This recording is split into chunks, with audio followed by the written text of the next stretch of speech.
war degdeg daawadayaal subax wanaagsan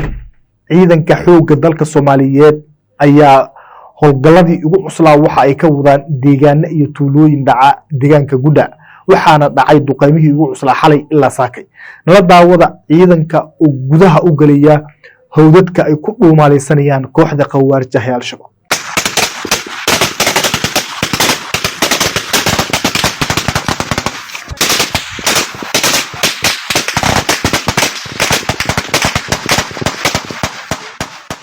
dagaalada iyo muuqaalada aad arkaysaan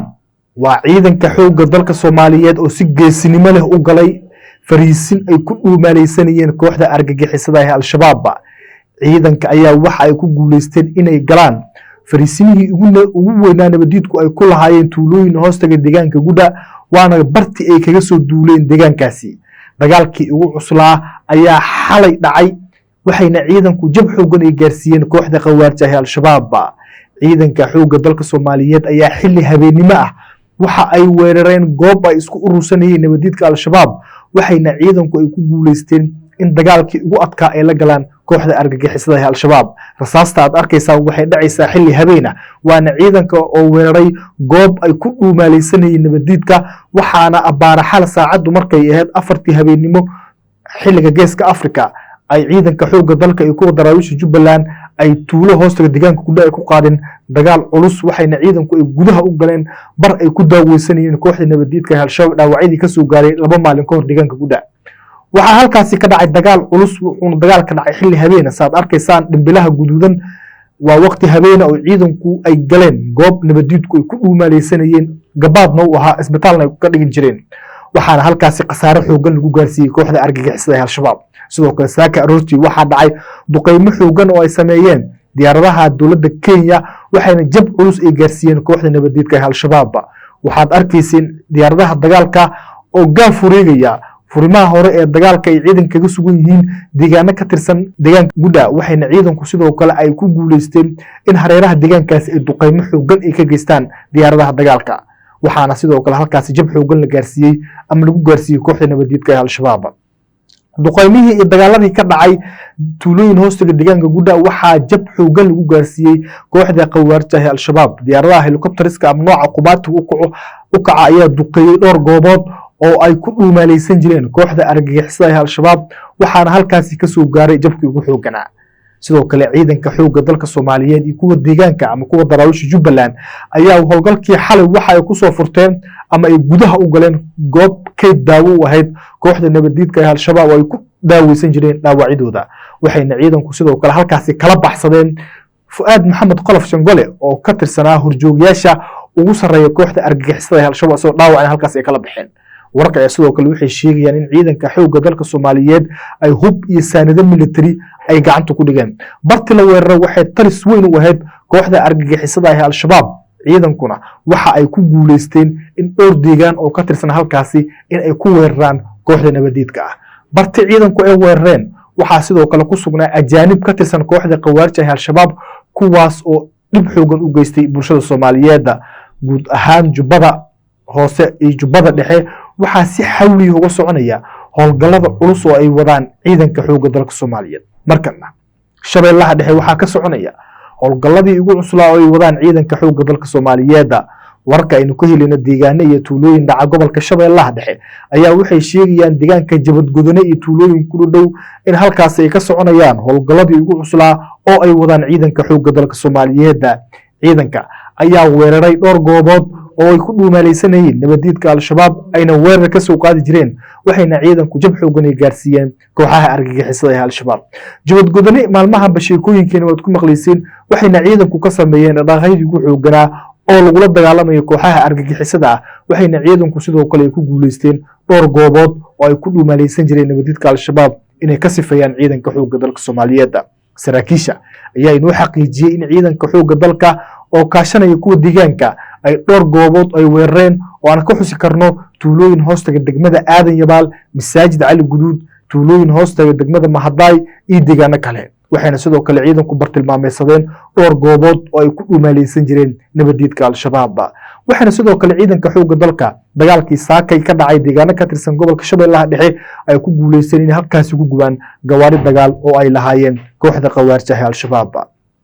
Shabeellaha Dhexe waxa ay ka mid tahay goobaha sida weyn ee ciidanka xoogga dalka Soomaaliyeed uga wadaan dagaalada adag ee ka dhanka ah kooxaha argagixisada ee al-shabaab, waxayna ciidanku dagaaladii ugu dambeeyay ee deegaanadaasi ka dhaca ay ka keeneen libin aad u weyn. sidoo kale ciidan aad u tiro badan oo ka tirsan Kumaandooska Gorgor kana baxay magaalada Muqdisho ayaa haatan waxa ay gaareen deegaano dhaca gobolka Shabeellaha Dhexe. ciidankan ayaa waxay u kala jihaysteen degmooyinka Masaajid Cali Guduud iyo Aadan Yabaal, halkaas oo lagu tuhunsan yahay inay ku dhuumaaleysanayaan qawaarija al-shabaab. labadaasi degmo waxaa gacanta ku haya kooxaha nabadiidka ah ee al-shabaab, waxayna ciidanka xoogga dalka Soomaaliyeed ay ka wadaan dhaqdhaqaaqyadii ugu dambeeyay oo kalena argagixisada. sidoo kale ciidanka xoogga dalka iyo kuwa deegaanka ayaa waxa ay deegaan lagu magacaabo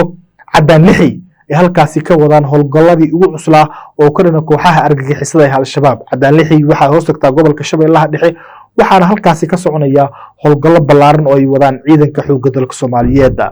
Shabeellaha Dhexe guud ahaanba ciidanku gulufyo xooggan oo ka dhana nabadiidka ay halkaasi ka wadaan, waxayna sidoo kale ciidanku ay ku guuleysteen in deegaano dhowr ay ka sifeeyaan kooxaha qawaarjaha ee al-shabaab. taliska ciidanka xoogga dalka Soomaaliyeed oo war ka soo saaray howlgalladii ka dhacay gobolka Shabeellaha Dhexe ayuu wuxuu talisku xusay in ciidanku ay dhowr jaha ay ka weerareen deegaano iyo tuulooyin dhaca gobolka Shabeellaha Dhexe, waxayna khasaare iyo jab xooggan ay gaarsiiyeen nabadiidka al-shabaab.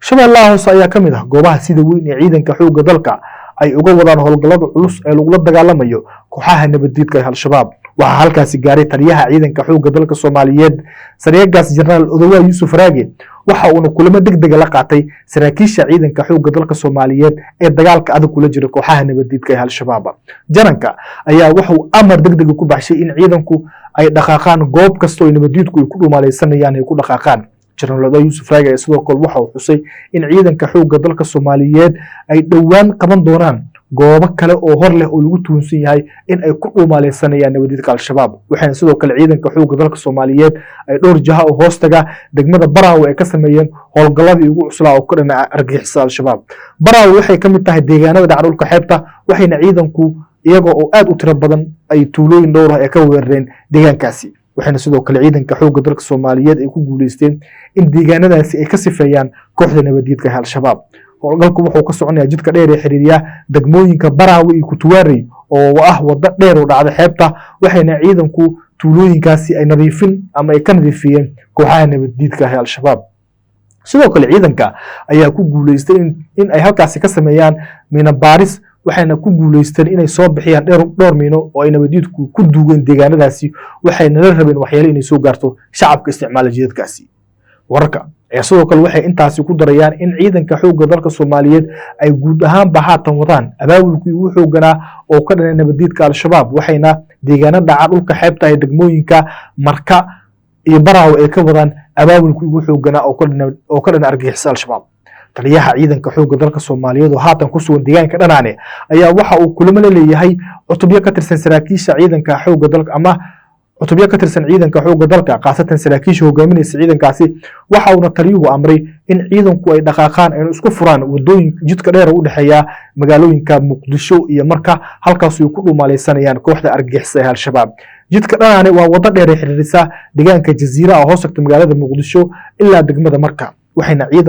ciidanka oo ka kala baxay dhowr jaha oo ka tirsan magaalooyinka Muqdisho iyo Dhanaane ay haatan isku fureen deegaanadaasi. waxaa muddo dheer halkaasi ka arrimin jiray kooxaha argagixisada ee al-shabaab, waxayna ciidanka xoogga dalka Soomaaliyeed ay ku guuleysteen in goobahaasi inay ka nadiifiyaan kooxaha argagixisada ah. taliyaha ciidanka xoogga dalka Soomaaliyeed Saraakiil Jenaraal Odawaye Yuusuf Raage ayaa sidoo kale waxa uu amar degdeg ku bixiyay goob kasta oo ay joogaan ciidanka xoogga dalka Soomaaliyeed inay ka dhaqaaqaan baraha ay ku dhuumaaleysanayaan kooxaha argagixisada ee al-shabaab. ciidankii ugu tirada badnaa ee xoogga dalka Soomaaliyeed ee Kumaandooska Gorgor ayaa sidoo kale waxa ay gaareen deegaano ka tirsan gobolka Shabeellaha Hoose, waxaana halkaasi ka soconaya abaabulkii ugu xoogganaa ay wadaan ciidanka xoogga dalka Soomaaliyeed. Hiiraan ayaa ka mid ah goobaha sida weyn ee ciidanka xoogga dalka uga wadaan howlgallada ka dhanka ah kooxaha qawaarjaha ee al-shabaab. deegaano hoostaga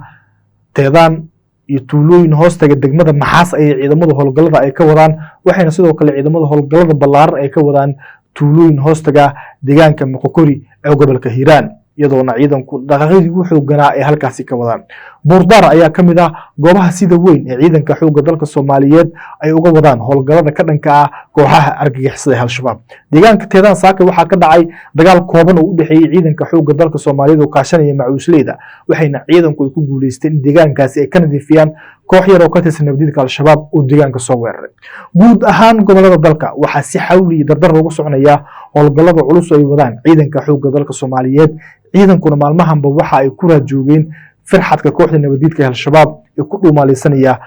tuulooyin iyo deegaano hoostaga gobolada dalka. wixii ku soo kordha howlgallada culus ee ka soconaya gobolada dalka ee arrimaha siyaasadda dalkeena waxaad ka daawan doontaan channelkeena Galcad. Fadlan hadduu muuqaalka ku soo gaaro meel dheer inoo gaarsii